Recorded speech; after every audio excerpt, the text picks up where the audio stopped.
December 7th, 1941 started out as a normal Sunday morning for the children that lived on the island of Oahu. It soon became a disaster. The attack on Pearl Harbor by the Imperial Japanese was a turning point in history for the children that lived on Oahu. It affected their lives as they now had to live under martial law. It also affected their family and their future life. After the attack, Oahu experienced a turning point in history because it was under martial law. Martial law was when the military took over and was in charge. They were the police and everyone had to follow the laws that the military made. Everyone had to stay home unless your job was important to the war effort. Sam Kekaoha was 5 years old and visiting family in Aiea just above Pearl Harbor on the morning of December 7th. He and his cousins were playing outside when they saw the smoke from Pearl Harbor. They quickly woke their parents, who turned on the radio to find that the island was under attack.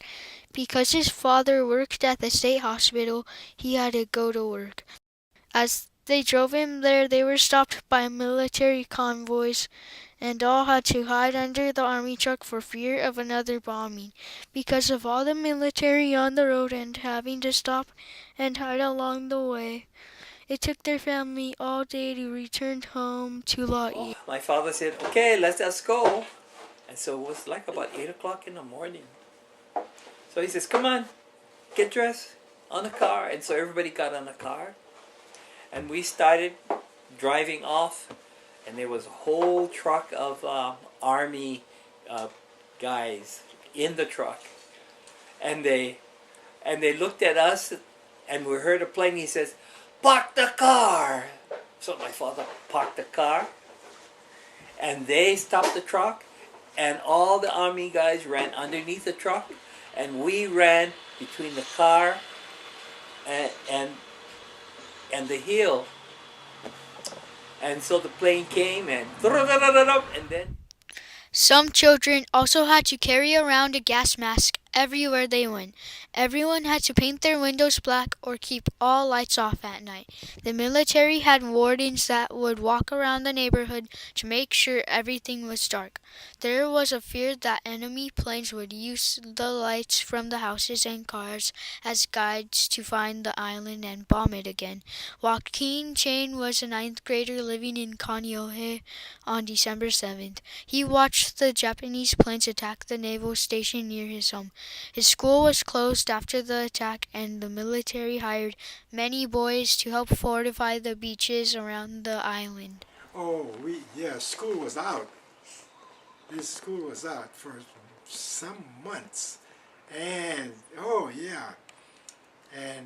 because I was of age, they hired a lot of teenagers to go and erect barbed wire barriers along the sandy beaches, because we thought maybe they would plan a landing attack.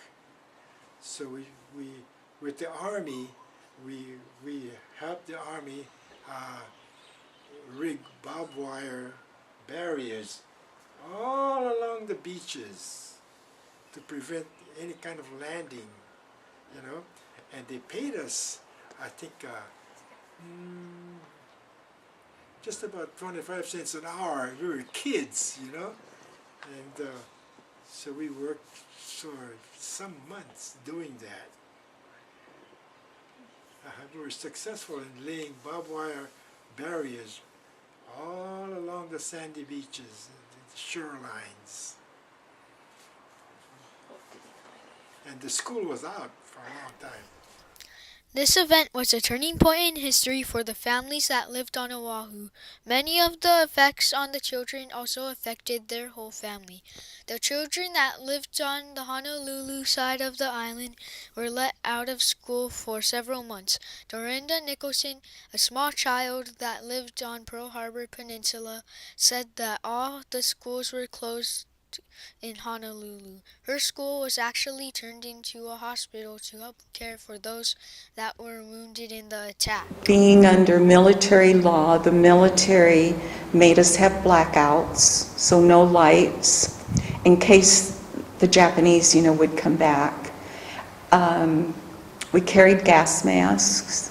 We had no school till February because they had to build bomb shelters. And we had no after-school activities. You couldn't leave your house after dark. Many Japanese adults were rounded up and taken away to camps where they could be watched and kept from doing anything against the United States, although it was never found that any Japanese on Oahu were spies or traitors. Many Japanese children remember going to a camp in central Oahu to visit their fathers who were kept there. I come from a family of 9, including my grandpa, whom we call Ji-san, and 6 of us children. Life was quite peaceful and very quiet because this was in Haleiwa. My dad became a tailor. We were not rich, but we were not poor. We had a good life.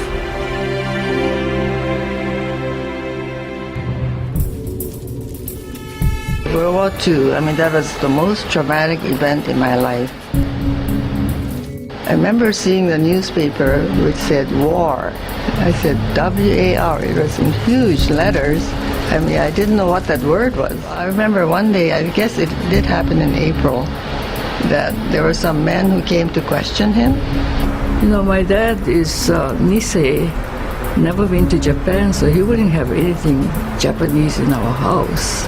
But anyway, he left with them and he never came back. We got to go and visit him at Sand Island. And I remember somebody explaining that he is not a prisoner, he is an intern. And I thought, well, what is the difference? Because, Pop isn't at home. I just wanted to see him. All families had to deal with food rationing.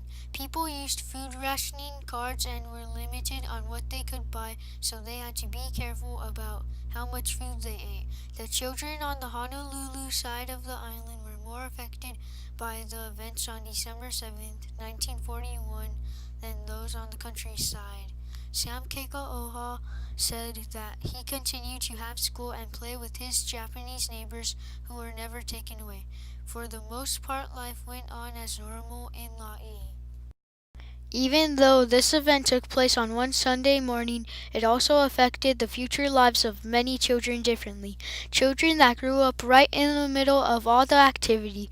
Those that lived on the Honolulu side of the island grew up being scared and afraid of another attack. Japanese children often grew up being afraid that their parents would be taken away again. Senator Daniel Inouye said people thought that he was an enemy, but he wanted to prove them wrong. So like many other young men, he joined the army. I was angered to realize that my government felt that I was disloyal and part of the enemy. And I wanted to be able to demonstrate, not only to my government, but to my neighbors, that I was a good American. The attack on Pearl Harbor on December 7th, 1941 affected the lives of the children growing up on Oahu. All had to live with martial law, and all of them felt the effects on their families and their future. Some children felt the effects more than others, but still their lives were changed. It is important to learn about these events and how it affected the children because it can help us today and in the future to help children touched closely and personally by war.